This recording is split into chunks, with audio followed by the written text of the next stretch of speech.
BNP মনে করছিল যে একটা ইলেকশনে জিতে এই যে ক্ষমতা এসে বিএনপির নেতাকর্মীরা তারা কিন্তু মনে করছিল যে তারা বেশ আরামায়েশে চলবে, ব্যবসা বাণিজ্য হবে, বিভিন্ন জায়গা থেকে আয় উপার্জন হবে, রঙ্গ তামাশায় জীবনযাপন করবে। কিন্তু তাদের সে আশার গুড়ে বালি।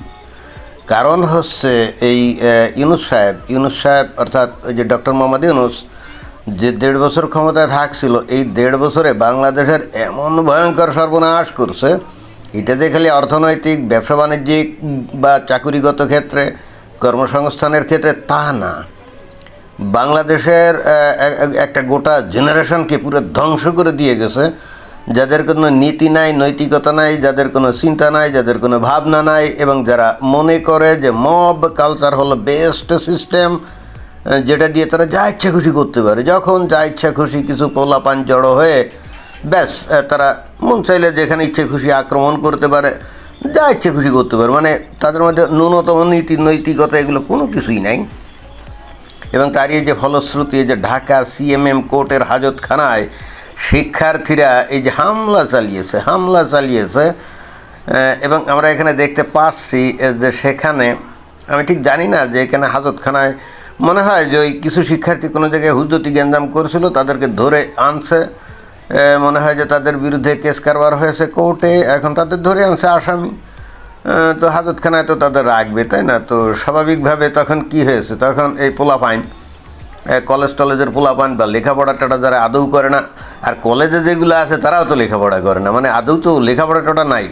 ডক্টর মোহাম্মদ ইউনূস তো এই কাজটাই করে গেছে, পোলাপাইনদেরকে বলে গেছে যে এই বেড়া তোদের লেখাপড়ার কী দরকার, লেখাপড়া ছাড়াই তো আয় উপার্জন করা সম্ভব, লেখাপড়া ছাড়াই তো আয় উপার্জন করা সম্ভব, চাঁদাবাজি করা সম্ভব।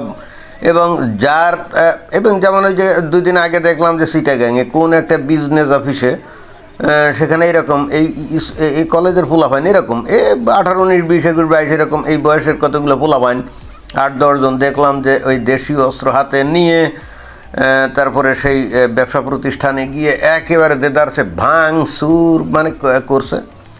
তাদের দাবি যে তাদের 2 কোটি টাকা নগদে অ্যাডভান্স দিতে হবে এবং প্রত্যেক মাসে 2 লক্ষ টাকা তাদেরকে চাঁদা দিতে হবে। এখন আমি জানি না যে ওই ব্যবসা প্রতিষ্ঠান মাসে 2 লক্ষ টাকা আয় উপার্জন করে কিনা, কিন্তু তাদের 2 কোটি টাকা দিতে হবে। আর যেহেতু সেটা তারা দেয় নাই, রাজি হয় নাই, এসে ভাঙচুর করছে। এখন এই যে কালচারটা বাংলাদেশে সৃষ্টি হয়েছে, এই যে আজকে যেমন এই যে আসামি ধরছে, কী অপরাধে ধরছে কে জানে, মনে হয় যে ওই যে পরীক্ষা বাতিলের দাবিতে তারা আন্দোলন করতেছিল, কারণ ওই যে ঢাকা শহর তো মানে ফ্লাডে ডুবে গেছে, ওই যে বৃষ্টি বাদল হয়েছিল না, তো তাতে করে ঢাকা শহরের অধিকাংশ জায়গাতে একেবারে ডুবে গেছিলো, যেটা আমরা দেখছি। তো স্বাভাবিকভাবে পরীক্ষার্থীরা পরীক্ষা দিতে গিয়ে তো গলা পানিতে চুববে মানে সাঁতার কেটে যেতে হয়েছে, তাই না? তো এইভাবে তো আসলে পরীক্ষা দেওয়া যায় না, এইভাবে তো পরীক্ষা দেওয়া যায় না।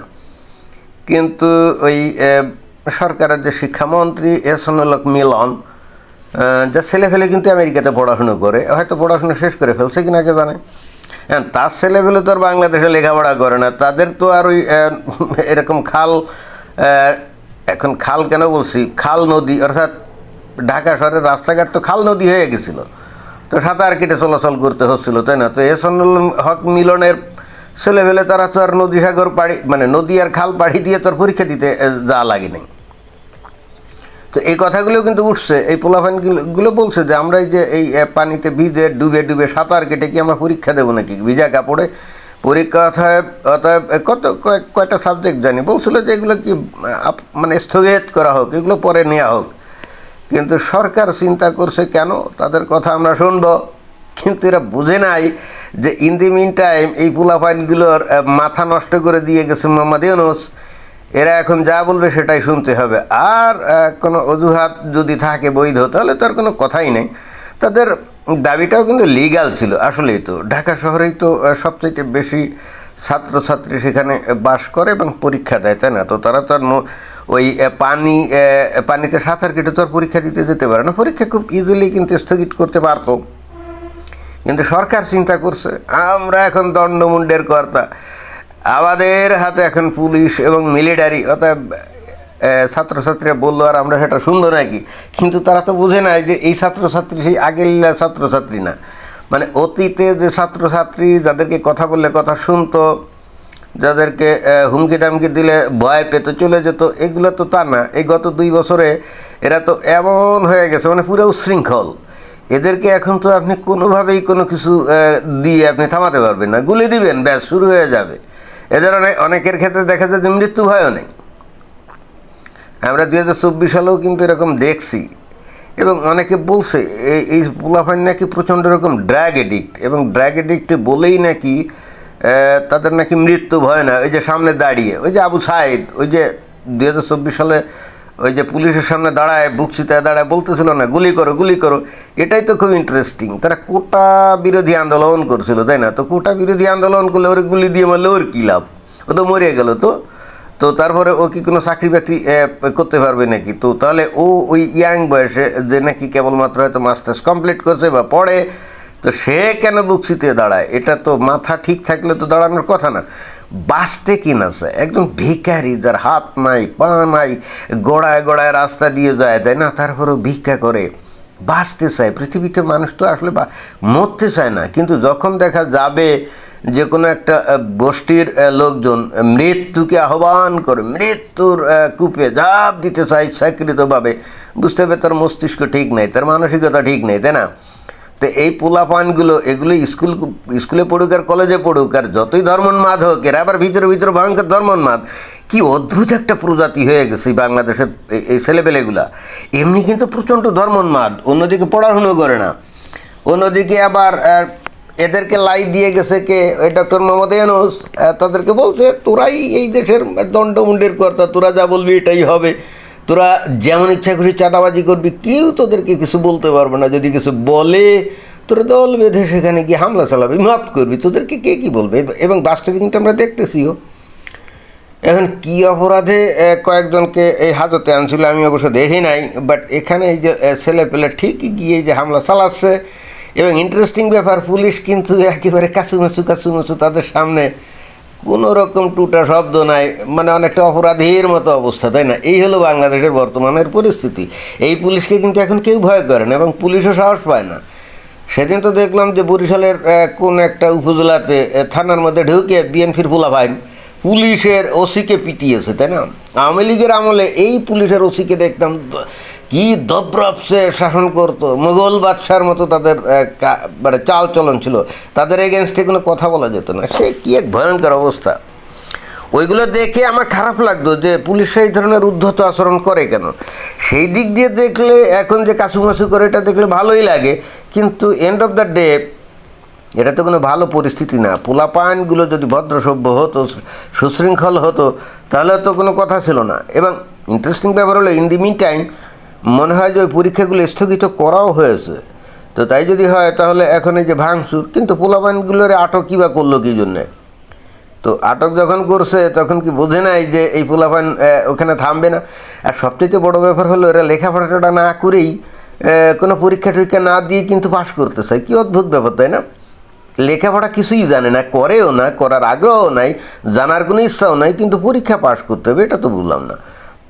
পড়াশোনা না করে থাকো এমনি, তো পাশের কী দরকার আছে? মানে বাংলাদেশের শিক্ষা সিস্টেম এমন পচে গেছে, আমার মনে হয় যে আগামী 2-1 বছরের মধ্যে পৃথিবীর মানে বিভিন্ন দেশে বাংলাদেশের ছাত্র পড়তে যায় না, আমার মনে হয় যে বাংলাদেশের কোনো সার্টিফিকেট আর তাদের কাছে গ্রহণযোগ্য হবে না। কারণ এই জিনিসগুলো তো তারা জেনে গেছে যে বাংলাদেশের পোলাপান পড়াশুনো করে না, পরীক্ষা না দিয়ে অটো পাস করে, আর পরীক্ষা যদি দেয়ও নকল করে, এরা হলে লেখাপড়া কিছুই জানে না। তো বাইরে বিদেশে গেলে ইংরেজি মাধ্যমে শিক্ষা অর্জন করতে হবে, সিস্টেমেটিক ওয়েতে লেখাপড়া করতে হবে। তা বুনিয়াদ যদি ঠিক না থাকে, যেমন ইন্টারমিডিয়েট পাস করে যদি বিশ্ববিদ্যালয়ে কোনো জায়গায় পড়তে যায়, যেমন কোনো বিজ্ঞানের বিষয় বা ইঞ্জিনিয়ারিং বিষয়ে পড়তে যায়, তো এরা তো ওই ইন্টারমিডিয়েট লেভেল অবধি সঠিকভাবে গণিত শেখে নাই, ইংরেজি শেখে নাই, বিজ্ঞান শেখে নাই, তো ওখানে গিয়ে বিশ্ববিদ্যালয়ে পড়বে কী করে? পড়া তো সম্ভব না, তাই না? ফলে হচ্ছে কি, বাংলাদেশের এই পোলাপাইনদের মানে ছাত্রছাত্রীদের দরজা কিন্তু অটোমেটিক্যালি বন্ধ হয়ে যাচ্ছে। এরা এটা বুঝতে পারছে না, অবশ্যই এদের বোঝার দরকারও নেই। এই আন্দোলনের নামে যারা এখানে মববাজি করছে, এরা তো আর আসলে দেশের বাইরে পড়তেও যাবে না। কিন্তু যারা নাকি পড়তে যাবে তাদেরই গার্ডিয়ানরাই তো বাংলাদেশ চালায়, তাই না? তো তারা কি বোঝে না এখন যে আসলে কী করা উচিত? আসলে আত্মের বাইরে চলে গেছে। এমন লেভেলে, উচ্ছৃঙ্খলতার লেভেলে পৌঁছে দিয়ে গেছে মোহাম্মদ ইউনূস। আসলে অর্থনৈতিক ক্ষতির থেকে এই ক্ষতিটা সবচেয়ে বেশি। একটা জাতির, একটা প্রজন্মকে যদি পুরা ধ্বংস করে দেওয়া হয়, ওই যে নেলসন ম্যান্ডেলা একবার বলছিল যে যদি কোনো দেশকে ধ্বংস করতে চাও তাহলে তার শিক্ষা ব্যবস্থাটাকে ধ্বংস করে দাও। তো এই মোহাম্মদ ইউনূস কিন্তু এই কাজটা করে গেছে, একেবারে ম্যাটিকুলাস ডিজাইন করে। কি ভয়ঙ্কর কাণ্ড, তাই না?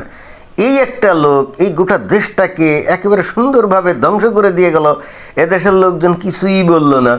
এখন এদের বিরুদ্ধে কোর্ট কাছারিতে যদি কোনো কেসও করতে যায় সেগুলো মানে গ্রহণও করা হয় না। তাহলে কি একটা ভয়ঙ্কর অবস্থার মধ্যে মানে দেশ চলছে। বাংলাদেশ এখন স্বাধীন সার্বভৌম, না? কিন্তু মোহাম্মদ ইউনূসের বিরুদ্ধে যখন কেস কারবার করতে যায় তার বিরুদ্ধে কোনো কেস নেওয়া হয় না কেন? আমেরিকার ভয়ে, তাই না? তার এরপরও বাংলাদেশের পাবলিক বলবে স্বাধীনতা সার্বভৌমত্বের এগেনস্টে কোনো কথা বলা চলবে না। বাংলাদেশ কি এখন স্বাধীন বলেন তো? ধন্যবাদ।